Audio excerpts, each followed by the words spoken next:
હાલો દોસ્તો, જય શ્રી કૃષ્ણ. થોડાક ટાઈમ પહેલાં આપણે એક શોર્ટ વિડીયો મૂક્યો હતો કે મનુષ્ય એક જ એવો છે કે જેને આ દુનિયામાં બધું જ નડે છે. એને તમામ વસ્તુ મનુષ્યને નડે છે. બાકી કેટલા બધા જીવ છે મનુષ્યને છોડીને જેને ક્યારેય કાંઈ જ નડતું નથી. એટલે એ વિડીયો મેં એટલા હાટું મૂક્યો હતો કે એવો એક વિડીયો મેં જોયો હતો, અને એવો એક નહીં પણ અસંખ્ય એવા વિડીયો આવે છે કે નાના નાના બાળક જન્મ્યા હોય ને એ કચરા પેટીમાંથી મળે છે. નાના નાના પાલતુ કૂતરા હોય એને હાંકળે બાંધી દીધા હોય, અને ગમીના એટલે અજાણી જગ્યામાં બાંધી અને જતા રહ્યા હોય છે. અને એવો ને એવો એક વિડીયો પાછો નજરે ચડ્યો હતો કે ઝાડ હતું, જંગલમાં ઝાડ હતું, ગામમાં નહીં, જંગલમાં ઝાડ હતું, અને ઝાડના થળિયે શોર્ટ મેકેલો હતો. રીંછ આવે છે. રીંછને કેવું હોય કે એ જરીક આમ એને ડર જેવો એમ લાગે કે કાંઈક આફત આવી છે એવું લાગે ને, એટલે એ ઝાડ ઉપર ચડી જાય. એટલે રીંછ રહ્યો ને એ ઝાડે ઊંઘતું હોય છે તો એને નાક અડી જાય છે સોટ હારે. નાક સોટ હારે અડવાથી એ રીંછ આડું ક્યાં નથી ભાગતું, એ જ ઝાડ ઉપર ચડી જાય છે. અડધે ચડે છે ને તો એ રીંછને આ અડધે પોગતા એને શોર્ટથી જીવ જતો રહે છે, અને રીંછ અડધેથી ભૂંડી પટ નીચે પડી જાય છે અને મરી જાય છે. અને માત્ર આ 3 તો ખાલી મેં ઉદાહરણ આપ્યા. બાકી આ દુનિયામાં કેટલા એવા જીવ છે જેને માણસો દ્વારા દુઃખ મળે છે, પીડા મળે છે. અને આપણે કોઈ બીજાની તો વાત નથી કરવી. અમે ખેડૂત છીએ. અમારી વાડી ગામમાં પાદરમાં પહેલી જ વાડી ગણાય. ગામના મકાન પૂરા થાય ને ત્યાં અમારી વાડી શરૂઆત થઈ જાય છે. એટલે ગામના ઢોર હોય, રેઢિયાર ઢોર હોય, આવા બધા રહ્યા ને. અમારે રંજાડ બહુ હોય. સીમમાં વાડિયું હોય ને, આમ આઘી વાડિયું હોય, એ લોકોને રોજનો ને એવો બધો ત્રાસ હોય. જોકે રોજ ભૂંડ, શેઢાડી આવું બધું અમારી વાડીએ પણ આવે છે, કારણ કે આવું બધું આમ જંગલ વિસ્તાર જ અહીંથી જ શરૂઆત થઈ જાય છે. એટલે આવું બધું તો આવે જ છે. એટલે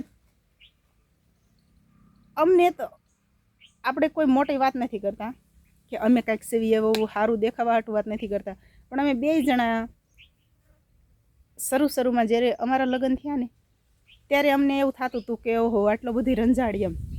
પણ પછી અમે નક્કી કરી લીધું કે એને આપણે જેમ સારા કપડાં નથી પહેરવા, એને આપણે જેમ સારા ઘરેણાં નથી પહેરવા, એને આપણે જેમ સારા મકાન નથી બનાવવા.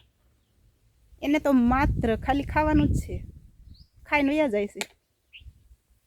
ઘરધણીના ઢોર હોય, માલ હોય, તો આપણે એમને ઘરે જઈને ઠપકો દઈ આવી કે ભાઈ તમારી ગાય, તમારા વાછરું, તમારી ભેંસું બાંધેલી રાખો. પણ હવે આ રેઢિયાર ઢોર જે માણસો મેકી દે એને આપણે કોને ઠપકો દેવા જઈએ? આ જંગલમાં રોજ આવે, ભૂંડ આવે, એ આપણે કોને ઠપકો દેવા જઈએ? એટલે એવું છે કે માણસને જ બધું નડે છે, કારણ કે માણસને મેળિયું બાંધવી છે, માણસને હોનેના ઘરાણા પહેરવા છે, માણસને સારા વસ્ત્રો પહેરવા છે, સારી પાર્ટીઓ કરવી છે, સારી હોટલોમાં જમવું છે.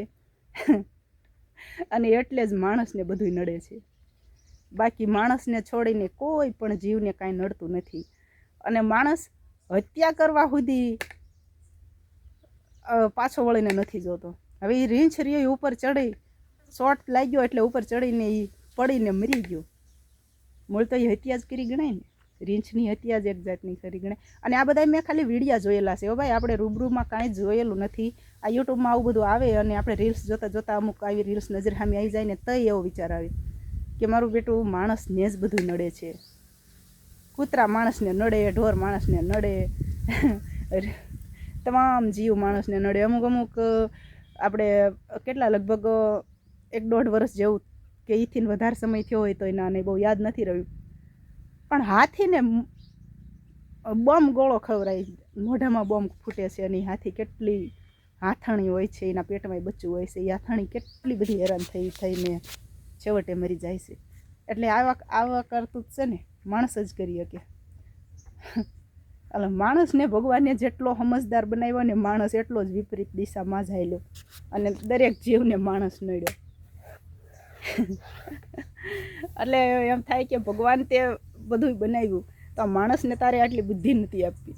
માણસને આ બધા જેમ જંગલી પહેલાં જે આદિ માનવ હતા, જ્યારે સૃષ્ટિનું સર્જન થયું હોય છે ત્યારે આદિ માનવ હતા, જે જંગલમાં જેમ અત્યારે જીવ જનાવર રહેશે એવી જ રીતના ચરી ખાતા હતા. અને ત્યારનો માણસ સારો હશે એમ હું કહું છું કે ત્યારે હશે ને આ અત્યારે કેમ કૂતરા બિલાડા આ બધા જીવ જે રહ્યા માણસને છોડીને, એ બધા માત્ર ને માત્ર પેટ હાટું જીવે છે, એમ ત્યારનો માણસ માત્ર પેટ હાટું જ જીવતો હશે, માત્ર ખાવા હાટું જ. એને ત્યારે આવું ભેગું કરવાની ને વધારે ભેગું કરવાની, વધારે સુખી થવાનું એવો મોહ નહીં હોય. અને જેટલો માણસ સમજદાર થતો ગયો ને એટલો જ માણસ વિકૃત બનતો ગયો. જ્યારે આવા અબોલ જીવ ઉપર આવો અન્યાય થતો જોઈને, અને અત્યારનો માણસ ઘણો એમ તો આપણે જોવી તો ઘણા વિડીયા પાસે એવા આવે છે કે જ્યાં પાછળના પગ જ ન હોય એવા કૂતરાઓને કેટલી બધી એ આશ્રમ બનાવેલું છે સ્પેશિયલ કૂતરાઓનું. બધાના આગળના પગ હાજા હોય ને પાછળના પગમાં વ્હીલ ભરાઈ દે છે એટલે કૂતરા સરખી રીતના હાલી શકે.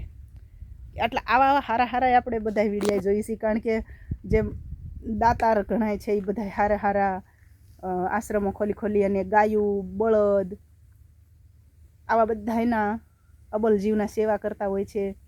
અને ઘણા ખરા ખજૂરભાઈ, જલપાબેન, પોપટભાઈ, આ બધાય આમાં ઘણ ખરા જે લોકોના નામ અમે નથી લઈ શકતા એવા બધાના વિડીયો આવડતા નથી, એમ ભૂલાઈ ગયા છે.